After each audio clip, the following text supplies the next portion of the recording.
bango dito eh.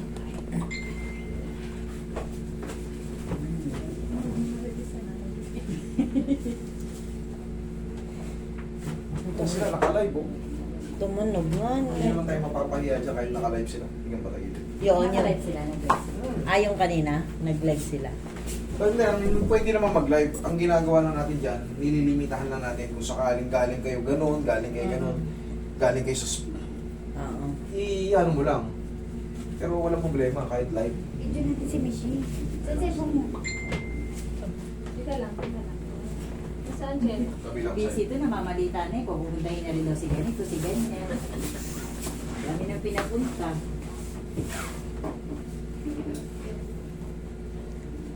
Ako mamaya, babalik ko pag sara. Ayan na. Anong camera? Ayos na pa.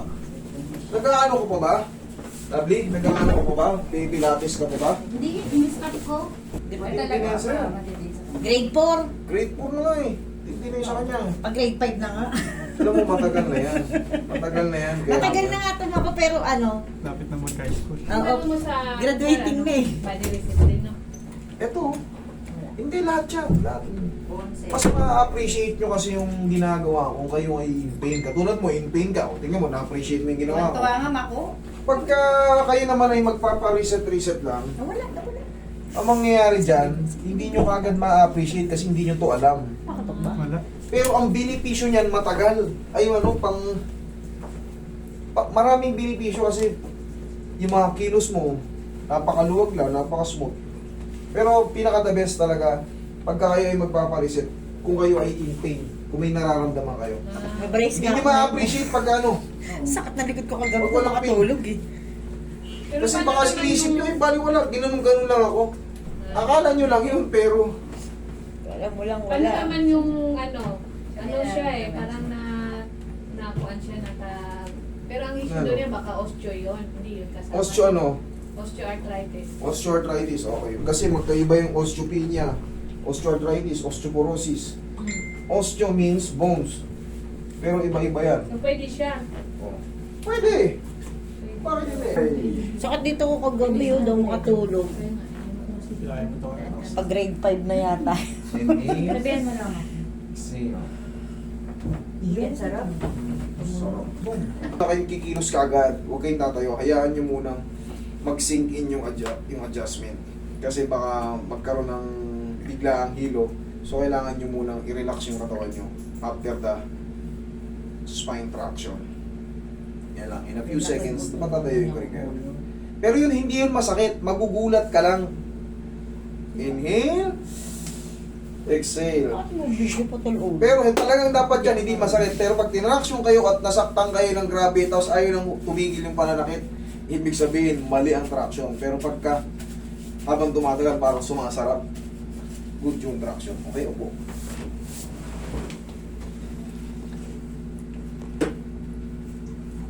Tsaka hindi ginagawa ang traction ng kung sino lang. Limitado. Kaya nababash tayong mga ano, kung sino-sino na lang gumagawa ng traction, yung mga wala talagang knowledge. Sobrang tuwa yun.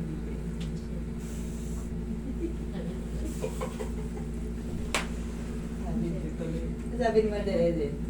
Oo daw. Oo daw. Sabi niya, Ano ba masakit sa kanya?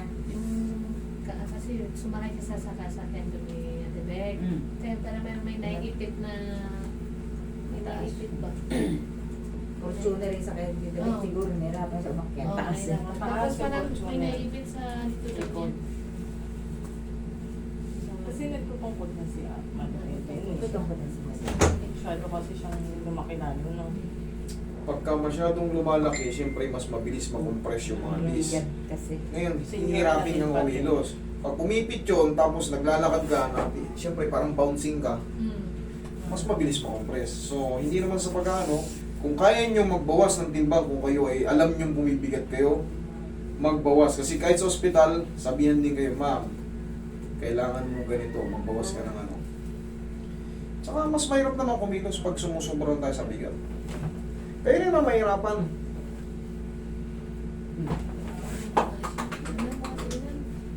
Sige, ah. Ay, so, Pag pumunta siya dito. oh, okay? Oh, check mo. Balakang mo ngayon. Okay. Gusto. Hindi na siya masakit. Matagal siya na dulas Ah, na no. kasama. Oo, mata. Thank you so much.